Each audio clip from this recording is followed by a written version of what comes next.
इसी के साथ बिट्टू जी ने कहा था कि एक विमानतल पर लोकल संस्कृति कला का एक प्रस्तुतिकरण होना चाहिए।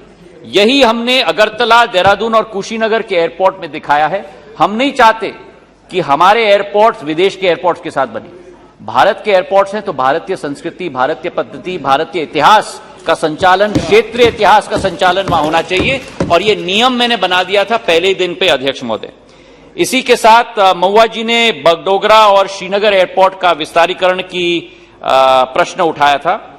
बगडोगरा एयरपोर्ट में स्टेट गवर्नमेंट ने अभी जमीन एआई को दी है। हम जल्द से जल्द इसकी कार्य शुरुआत हम लोग करेंगे। और श्रीनगर के लिए नया टर्मिनल बिल्डिंग बन रहा है 1000 करोड़ रुपए का। इसका डीपीआर भी पास हो चुका है और जल्द से जल्द कार्य शुरू होगा। इसके साथ आपने ले एयरपोर्ट की भी बात की थी। कैपेसिटी एक्सपेंशन चल रहा है और अगस्त 2023 तक यह समर्पित हो जाएगा क्षेत्र की जनता को। संतोष कुमार जी ने उठाया था पूर्णिया एयरपोर्ट के बारे में। नया टर्मिनल बिल्डिंग जब भारतीय वायुसेना हमें जमीन देगा, मैं आपको विश्वास दिलाता हूं कि 2 साल के अंदर नया टर्मिनल बिल्डिंग तैयार पूर्णिया एयरपोर्ट में करके आपको हम लोग समर्पित करेंगे। चेन्नई के लिए मुद्दा उठाया गया था द्वितीय एयरपोर्ट का। 4 साइट सजेस्ट किए गए थे तमिलनाडु सरकार के द्वारा। 2 साइट्स हमने स्वीकृत किए हैं। वो स्वीकृति का पत्र भी हमने आपके सरकार को भेजा है। जल्द से जल्द जवाब आए कौन सा साइट वो चूज करना चाहते हैं और हम लोग तैयार हैं सेकेंड एयरपोर्ट की शुरुआत चेन्नई में भी करने के लिए। शर्मिष्ठा जी ने पुरी की एयरपोर्ट के बारे में प्रश्न उठाया था। पुरी की एयरपोर्ट के लिए हमने फीजिबिलिटी रिपोर्ट उड़ीसा की सरकार को दे दिया है। उनके निर्णय के लिए हम लोग इंतजार कर रहे हैं। निर्णय आएगा, हम लोग तीव्र गति से वहां तैयार करेंगे। और एक डकोटा की शिफ्टिंग के बारे में कहा था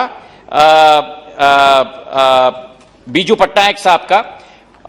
कोई भी परमिशन अगर एयरपोर्ट्स अथॉरिटी ऑफ इंडिया के द्वारा दी जानी है, जल्द से जल्द हम लोग दिलवाएंगे, ये विश्वास मैं आपको दिलाता हूं।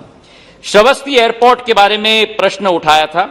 ये भी तैयार है कोड भी 19 सीटर एयरक्राफ्ट के लिए। लाइसेंसिंग की प्रक्रिया जारी है और जल्द से जल्द इसकी शुरुआत भी हम करेंगे। अध्यक्ष महोदय के क्षेत्र में कोटा एयरपोर्ट की भी बहुत दिनों से लोग इंतजार कर रहे हैं। राज्य सरकार जमीन देते ही उसका कार्य भी हम लोग शुरुआत करवाएंगे। अध्यक्ष महोदय, ये विश्वास मैं आपको दिलाता हूं। कलबुर्गी एयरपोर्ट के लिए नाइट लैंडिंग फैसिलिटी का उमेश यादव जी ने प्रश्न उठाया था। झालावाड़ के एयरपोर्ट के लिए उड़ान के अंतर्गत हम लोग उसमें सम्मिलित करेंगे, ये विश्वास मैं आपको दिलाता हूं। नाइट लैंडिंग की फैसिलिटी अभी कलबुर्गी में है।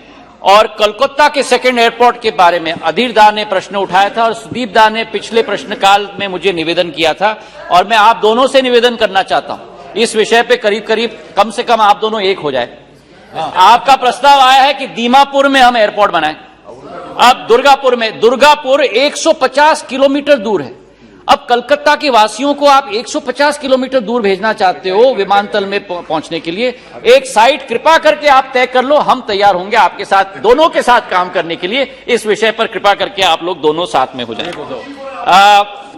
प्रश्न उठाया गया, एक महत्वपूर्ण प्रश्न है कैलीकट एयरपोर्ट के बारे में। कैलीकट एयरपोर्ट में आप लोग सबको मालूम है कि बहुत ही एक दुर्भाग्यपूर्ण घटना हुई थी। वहां एक एक्सीडेंट हुआ था जहां बहुत सारे लोगों की जान गई। हमारे मंत्रालय की जिम्मेदारी है कि सुरक्षा सर्वप्रथम होना चाहिए और सुरक्षा के साथ हम लोग कोई शॉर्टकट नहीं कर सकते। एक फली नरीमन जी, हमारे पूर्व वायुसेना के अध्यक्ष के चेयरमैनशिप में एक कमेटी गठित की गई थी। वो रिपोर्ट आ चुका है। उन्होंने स्पष्ट रूप से कहा है कि इस रनवे को हमें एक्सटेंड करना होगा, अगर वाइड बॉडी एयरक्राफ्ट प्रचलित करना होगा और कोड सी एयरक्राफ्ट की सुरक्षा के लिए भी। तो मैं निवेदन करूंगा हमारे सारे सांसदों के साथ मेरी मदद जरूर करिए। सरकार से हमें 18.5 एकड़ की जमीन लेवलाइज्ड, क्योंकि वहां एक खाई है, लेवलाइज्ड जमीन की जरूरत है। वो जमीन मिलते ही उस एयरपोर्ट की तीव्र गति से हम लोग रनवे का एक्सपेंशन करेंगे और फिर वाइड बॉडीड एयरक्राफ्ट की शुरुआत हम लोग करेंगे। नवनीत जी ने पूछा था मुझे, अमरावती एयरपोर्ट के लिए 75 करोड़ रुपए हम लोग ने सैंक्शन किया है और यूटिलाइजेशन सर्टिफिकेट मिलते ही जितनी भी राशि की जरूरत है हम देंगे ताकि अमरावती एयरपोर्ट की शुरुआत हम लोग कर पाए। पुडुचेरी के लिए वैद्यनाथन जी ने मुझे प्रश्न उठाया था हैदराबाद बेंगलोर की कनेक्टिविटी के लिए। मुझे खुशी है आपको बताते हुए कि 27 तारीख को जो वहां डिसकंटिन्यू किया गया था, हैदराबाद और बेंगलोर दोनों की कनेक्टिविटी यथावत शुरू की जाएगी, ये विश्वास मैं आपको दिलाता हूं। मेरे भाई कृष्णा देवरालू जी ने उठाया था कनेक्टिविटी आंध्र प्रदेश एयरपोर्ट्स के लिए। ये समर स्केड्यूल में विजयवाड़ा को कडप्पा के साथ हम जोड़ रहे हैं और तिरुपति को शिरडी और त्रिची दोनों के साथ हम लोग जोड़ रहे हैं। इसी के साथ मुरादाबाद के बारे में हसन साहब ने प्रश्न पूछा था। मैं इनको विश्वास दिलाता हूं कि 23 करोड़ रुपए हम लोग ने आवंटित किए हैं उस एयरपोर्ट के लिए। डेवलप हो चुका है, लाइसेंसिंग की प्रक्रिया शुरू है और वो खत्म होते ही मुरादाबाद कानपुर मुरादाबाद और मुरादाबाद लखनऊ मुरादाबाद दोनों की कनेक्टिविटी हम लोग शुरू करेंगे। इसी के साथ पॉइंट ऑफ कॉल और जॉब लॉसेस की भी चर्चा की गई थी। हमारी कोशिश होगी कि जल्द से जल्द हम लोग दोनों पर कार्य करें। मैं केवल एक चीज अंत में कहना चाहता हूं अध्यक्ष महोदय कि हमारी ये नागर विमानन क्षेत्र तीव्र गति से आगे बढ़ रहा है। 2 नए एयरलाइंस की शुरुआत आने वाले वर्ष में इस नागर विमानन क्षेत्र में मैं आपको समय दे दूंगा, मेरी बात सुन लीजिए कृपा करके। एक तो मंत्री जी, जेट एयरवेज और अकाशा, आप किसी भी सदस्य को आश्वासन मत दे दिया करो कि मैं समय दे दूंगा, तो मुझे देना है समय कि किसको दूंगी किसको। क्षमा करिए, क्षमा करिए, क्षमा करिए। मैंने कहा अध्यक्ष महोदय जी, मैंने कहा मुझे समय दे दीजिएगा। मैंने कहा मुझे समय दे दीजिएगा।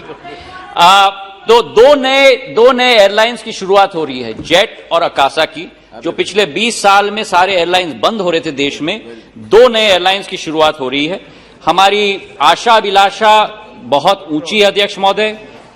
सफर आसान नहीं होगा, पर मैं इतना ही कहना चाहता हूं कि हमारी फोकस लक्ष्य पर है, क्रियान्वयन क्षमता पर है और यही मैं मानता हूं कि सबका साथ, सबका विश्वास, सबका प्रयास और सबका विश्वास और आप सबके आशीर्वाद के साथ इस क्षेत्र को हम आगे ले जाएंगे। बहुत बहुत धन्यवाद।